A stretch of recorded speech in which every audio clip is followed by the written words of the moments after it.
So I'm Kat, and I'm from North Carolina, the farm bit with all the rural conservative people. And this is my second year at the Goose and my second year being a Christian. And so my story is that when I was a child, I lived in an abusive household for 3 years. And when that ended, in the recoil of that, I just sort of could not make sense of how that could have happened if God loved me. But I grew up in the church, so I knew that God is love. So I concluded that God must just not love me if that had happened, but that wasn't possible, so God just must not exist. And so I left the church for a solid 5 years. And I was as far away as I could possibly be for my entire teenage years. And I was absolutely miserable and very isolated and very afraid all the time. And struggled with suicide a lot also.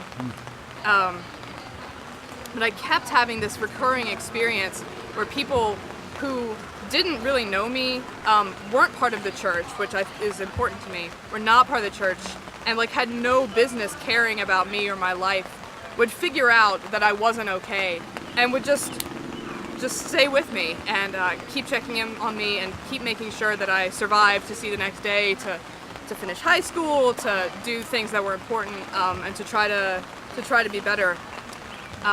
So when I was 17, I had this epiphany that this pattern was in place not just by random chance, but because someone or something wants me to be okay, and to continue to be alive, and not just because I'm really cool, but because I have something to offer to other people that they wouldn't get otherwise.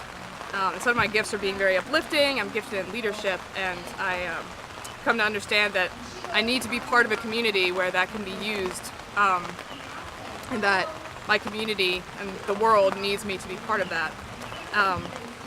And so that's how I became a Christian and have started going to church and being part of leadership roles in churches. And I'm at the Goose because, I came here because my mom started coming here and she brought me, but I just fell in love with it, with people who are really committed to change and to faith and to God as an impetus to change and to do the right thing and to help each other be okay. And so that's something that I'm passionate about, is the spirit of justice and the spirit of community. And and so I think about the Goose as a mark in my life and something that really shapes me and drives me forward throughout my life, and I hope for the rest of my life.